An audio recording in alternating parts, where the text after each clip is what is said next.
जगन्नाथ समस्त को Odia tutorial SP YouTube channel को आपण समस्त को स्वागत जनाऊे। आज क्लास टे अलंकार उपरे हेबाकु जाउचे।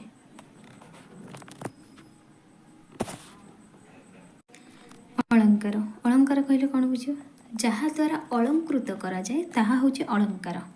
अन्य भाव में कह जाई पारे काव्यर शोभा विवर्धक कलाकर्म होचे अलंकार।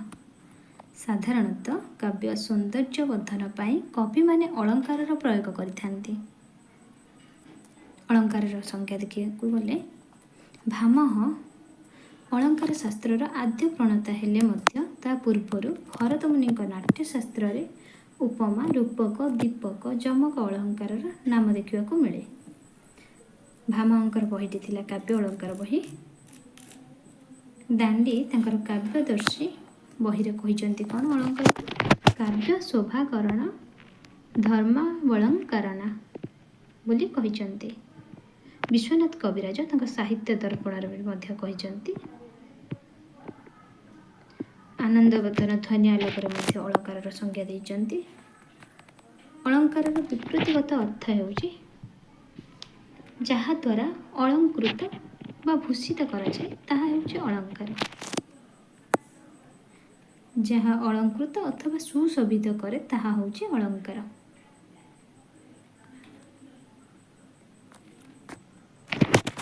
डिटेल्स पढ़िया को गले काव्य बा पद साहित्यर शोभावर्धन करुवा उपादान गुड़ी को काव्य अलंकार बा संक्षेप अलंकार कह जाए। काव्य व्यवहृत शब्द ध्वनि एवं अर्थ भावर शोभावर्धन और चमत्कारिता संपादन करुवा अस्थिर धर्म विशेष को अलंकार कह जाए। अलंकार मुख्यतः दुई भाग में विभक्त करा जाए यथा शब्द अलंकार और अर्थ अलंकार। शब्द अलंकार कौन शब्द द्वारा काव्यर सौंदर्य जोठी प्रकाश पाए सेठारे शब्द अलंकार हुए। जहा द्वारा काव्य व्यवहृत शब्द सरस सुंदर और श्रुतिप्रिय हुए ताहाको शब्द अलंकार कह जाए। यह तीन भाग में विभक्त अनुप्रास जमक श्लेष। शब्द अलंकार केते भाग में विभक्त तीन भाग में विभक्त। काव्य एक बा एकाधिक व्यंजन वर्णर पुनः पुनः आवृत्ति हेले क्यों अलंकार हुए अनुप्रास अलंकार हुए। जो काव्य पुनः पुनः व्यंजन वर्णर आवृत्ति हुए ताहाको अनुप्रास अलंकार कह जाए।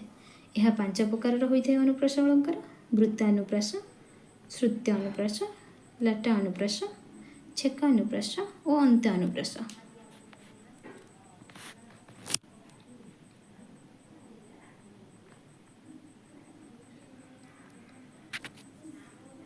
फास्ट हूँ छेका अनुप्रास एकाधिक व्यंजन वर्णर पर्यायक्रमे पद मध्य एकाधिभार आवृत्ति हेले छेका अनुप्रास अलंकार हुए।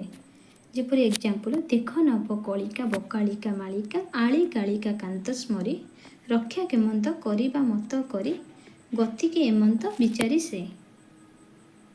एग्जाम्पल होची इटा छेका अनुप्रास एग्जाम्पल।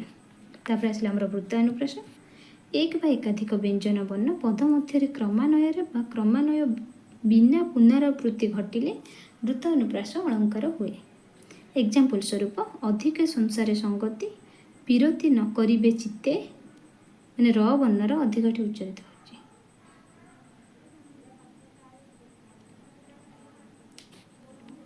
एभଳି श्रुति अनुप्रास तालु दांत कंठ मुद्या ओष्ठ आदि स्थान मानकर उच्चारित व्यंजन वर्ण पद मध्य एकाधिक थर आवृत्ति हेले श्रुति अनुप्रास अलंकार हुए।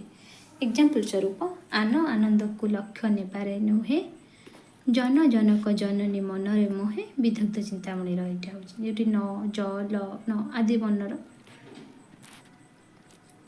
वर्ण व्यवहार होछि। तापर आसला लाट अनुप्रास।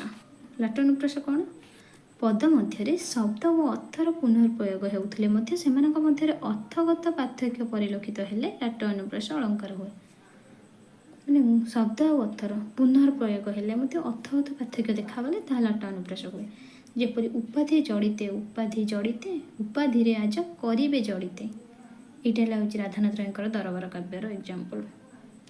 तापर आसला हमर अंत अनुप्रास अलंकार पद बा पादरे शेष रे थिबा व्यंजन वर्ण ताहार परवर्ती पादर शेष व्यंजन वर्ण सह साम्य रखी पुनः प्रयोग को अनुप्रास अलंकार हुए।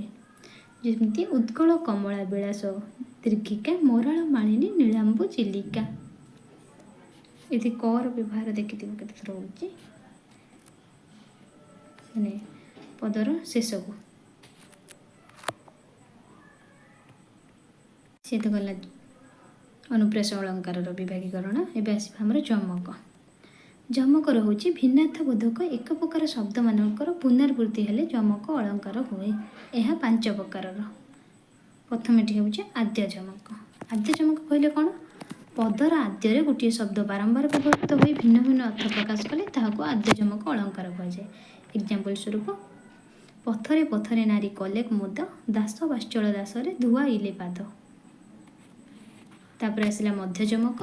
पद मध्य भिन्न भिन्न अर्थरे गोटे निर्दिष्ट शब्द व्यवहृत हेले ताहाको मध्य जमक कहुए। जेपरि देखरे नलिनी नलिनी नलिनी रे पूरित भ्रमंती भ्रमरे भ्रमरे भ्रमरे शोभित। ये फास्ट नलिनी कौन व्यवहार होइए माने पद्मिनी जातीय नारी को कहुए। सेकेंड नलिनी रे पुष्करणी को उल्लेख करा जाइए। तृतीय नलिनी रे पद्म सहित तुलना करा जाइए। आ भ्रमरे प्रथम भ्रमरे भ्रमर मान को तुलना कराई। द्वितीय भ्रमरे भ्रम वसत और तृतीय भ्रमर को जल भ्रमर कहुए। तापर आसला आमर प्रांत जमक। पदर शेष गोटे शब्द भिन्न अर्थ प्रकाश करी बारंबार व्यवहृत हेले प्रांत जमक अलंकार हुए। एग्जाम स्वरूप क्षेपणी क्षेपणे तोहरी सलिले हीरा कर उच्च उठिला सलिले। ये हूँ चिलिका काव्यर। सलिले माने जल आउ सलिले देखिए जो लीर से तार अर्थ हूँ लीलार सह। तापर आसला माला जमक। पद मध्य भिन्न अर्थबोधक समचारित और शब्द समूह बारंबार प्रयोग हेले माला जमक अलंकार हुए।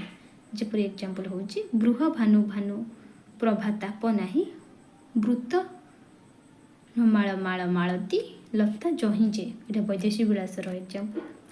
वृत भानु माने कौन अग्नि भानु माने सूर्य आ भानु माने किरण मध्य। माळ माने तमाଳ माने तमाଳ लता को बुझाऊँ आ माळ माने माळ समूह को बुझाऊँ।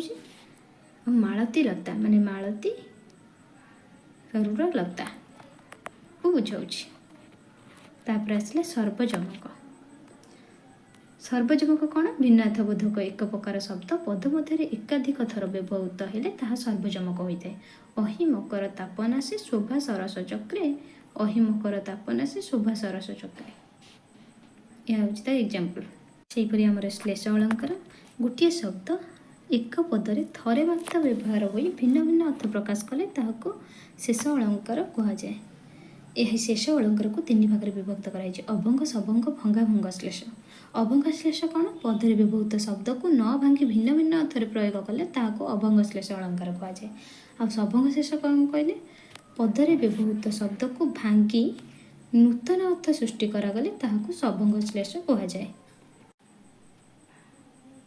भंगाभंग श्लेष कौन पदरे सभंग और अभंग श्लेष अलंकार समन्वय अर्थ सृष्टि हेले ताहाको भंगाभंग श्लेष कहुए। जेपरि एग्जाम्पल बाबू नाक शिर दान योग्य जोशा को विहर कानन कर आलिंगन को। नाक माने गोटे अर्थरे स्वर्ग नासिका अर्थरे व्यवहार कराई। गोटे दान माने देवा आ गोटे हूँ छेदन अर्थरे उल्लेख करा जाइए। एबे आसिला अर्थ अलंकार। अर्थ अलंकार कौन अर्थर गुरुत्व और सौंदर्य जो काव्यर समृद्धि आसिले ताहाको अर्थ अलंकार कहुए। प्रथमटी हूँ उपमा। समान धर्मकांति भिन्न भिन्न जातीय दुईटी वस्तुर सादृश्य कथित हेले उपमा अलंकार होता है। यार 4टी अंग रही उपमेय उपमान उपमावाचक शब्द आ गोटे साधारण शब्द। कवि पदरे जो मूल शब्द सहित तुलना करने को चाहूए ताहाको उपमेय कहुए। कवि जो पदरे मूल शब्द सहित तुलना करने को चाहे ताहाको उपमेय कहुए। उपमान उपमेय पाई जो शब्द दृश्य चरित को अवतारणा करा जाए काव्यर ताहाको उपमान कहुए। आ उपमावाचक शब्द कहले जो शब्द उपमान और उपमय मध्य थिबा साधारण धर्म को संयुक्त करे ताहा उपमावाचक शब्द बा सादृश्यवाचक शब्द यथा प्राय परि यथा तथा जेन्ह जेसन तुल्य सादृश्य आदि को बुझाए। और साधारण धर्मी कहले उपमय और उपमान को जो साधारण गुण द्वारा तुलना करा जाए ताहाको साधारण धर्मी बोली कहुए। पूर्ण उपमा। पूर्ण उपमा कौन जो उपमेय उपमान उपमावाचक शब्द और साधारण धर्मर प्रयोग होता है सेठारे पूर्ण उपमा अलंकार हुए। एग्जाम्पल स्वरूप आसन सकाशे वृद्धे एड़े बाई बालके जेसन क्रीडानक पाए। तापर आसले आमर लुप्त उपमा जो उपमान उपमेय उपमावाचक शब्द और साधारण धर्म मध्य एक बा एकाधिक अंगर लोप होता है सेठारे लुप्त उपमा अलंकार हुए। तापर आसला माला उपमा एक उपमेयर एकाधिक उपमान पदरे प्रकाश पाइले सेठारे माला उपमा अलंकार हुए। तुम खाली को माने उपमा का कह जाए माला उपमा का कह जाए सेटा मन रखि था। तापर आसला रूपक रूपक अलंकार कौन जो उपमेय और उपमान मध्य अभेद कथित होता है सेठारे रूपक अलंकार हुए।